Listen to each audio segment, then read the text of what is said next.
Olá, bem-vindos a mais um Mergulho Nosso. Hoje o foco é um capítulo-chave, hein? Romear, capítulo 5. Ou Romanos, né? Isso aí. A nossa fonte principal aqui é uma análise que vai buscar, assim, as raízes hebraicas. Por isso a gente vai usar nomes como Yao para o Criador e Yausha para o Messias. A ideia é pegar umas nuances que às vezes se perdem, né? Exatamente. Nuances importantes. Então, só para recapitular rapidinho, no capítulo 4, Shaul, o Paulo, né, ele tinha acabado de mostrar que a justificação vem pela imuná, aquela fé, fidelidade, tipo como aconteceu com Avraham. Isso, ficou bem estabelecido. Agora a missão de hoje é entender, tá, e daí? Quais são as consequências disso na vida de quem crê? O que muda de verdade? Bom, vamos tentar desembalar isso. Vamos lá. Shaul já começa logo de cara, versos 1 a 5, falando dos resultados, dos frutos dessa justificação. E o primeiro é, nossa, é impactante, paz com Yao. Mas não é qualquer paz, né? Não é só tipo, não tem mais briga. Não mesmo. É o Shalom completo. A fonte destaca muito isso. É uma restauração total do relacionamento, sabe? E isso só é possível por meio de Yausha. Entendi. E essa paz abre portas, pelo visto. Abre sim. Ela nos dá acesso direto, acesso àquilo que a gente chama de favor imerecido, a graça de Yao, pela imuná em Yausha, né? A gente não precisa mais daqueles intermediários todos. Faz sentido. E o resultado prático disso? Bom, o resultado é a alegria. Alegria no Tikva, na esperança de participar da Tiferet, da glória de Yao. E essa esperança, essa tikva, não fica só lá no futuro, né? Parece que o Shaul conecta isso muito com o nosso agora, com as dificuldades. Precisamente, e aqui, olha, fica muito interessante.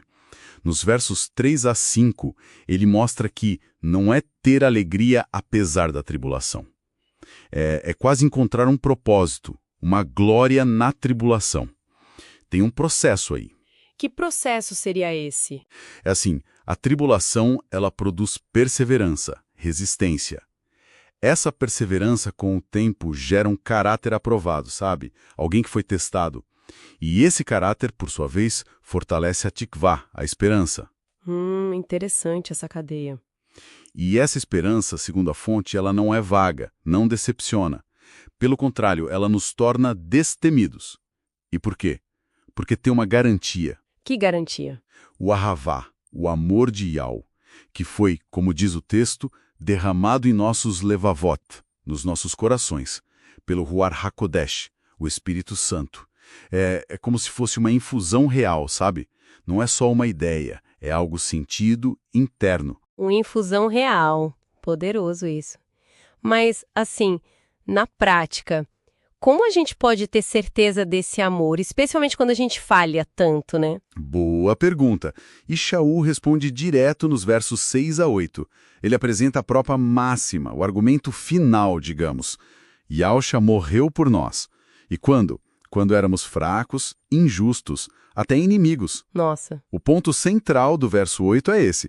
Yao demonstrou o seu amor por nós enquanto ainda éramos pecadores. Ponto.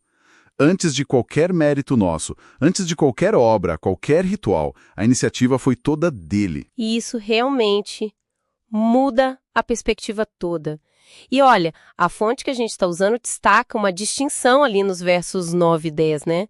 Sobre como essa salvação opera. Sim, e isso é crucial entender. São dois aspectos. Primeiro, nós fomos justificados, ou seja, declarados justos. Como? Pelo dam, pelo sangue, pela morte de Yausha. Isso é um ato passado, completo. A dívida está paga. Certo. Justificados pela morte. E o segundo aspecto? O segundo é que nós seremos salvos, ou melhor, somos salvos continuamente pela Tchayin dele, pela sua vida ressurreta. Porque ele vive, nós temos segurança hoje e esperança para o futuro. É uma salvação dinâmica. Entendi. Uma coisa é a base legal, a justificação pela morte. Outra é a vivência diária dessa salvação, garantida pela vida dele. Exatamente. E é por isso que o verso 11 termina falando de simcha, de alegria, e de kigporá, reconciliação total com Yao. A gente se alegra nele por causa de tudo isso. Faz todo sentido. Passado resolvido, presente e futuro assegurados. Ok. Aí, Shaul dá uma virada, né? Ele faz aquele contraste gigantesco, quase cósmico, entre Adão, o Adão, e Yausha, versos 12 a 21. Exatamente. É a história de duas figuras centrais, dois representantes da humanidade. Pela desobediência de um, Adam, o pecado entrou no Olá Hazé, neste mundo. E junto com o pecado, veio a morte, que se espalhou para todo mundo. Aí tem aquele verso 13, que às vezes confunde um pouco, diz que o pecado não era imputado antes da lei de Moshe. Como entender isso? Esse verso precisa de cuidado. A fonte explica bem. O pecado, a natureza caída, os atos contra Yahweh, isso já existia desde Adão, óbvio. A prova. A morte reinou nesse período todo, como diz o verso 14. Tá, então o pecado existia. O que significa não imputado? Significa que ele não era oficialmente contabilizado como uma transgressão contra uma lei escrita específica dada por Yahweh a um povo, porque essa lei ainda não tinha sido dada. A Torá, a lei de Moshe, ela não criou o pecado, ela o definiu, o diagnosticou, deixou preto no branco, entende? Expôs a situação. Entendi. A lei funcionou como um espelho, talvez. Revelou a condição que já existia? Isso, perfeito. Mas a chave de tudo é o contraste que ele constrói nos versos 15 e 17. Olha só. A falha de um Adão trouxe condenação e morte para muitos. Agora, em contraste total, o dom gratuito de Yahweh, que veio pela obediência de um, Yausha, O que esse dom trouxe? trouxe Tzedaká, justiça e Shaim, vida, para muitos. Para aqueles que recebem esse dom. A desobediência de Adão nos constituiu pecadores, mas a obediência de Yausha nos torna tzadik, justos perante Yahweh. É uma inversão completa. Mas então qual foi o papel da Tora, da lei? Porque o verso 20 diz que ela entrou para que a transgressão aumentasse. Isso soa estranho, né? Contraintuitivo. Soa mesmo à primeira vista. Mas pensa naquele diagnóstico que a gente falou.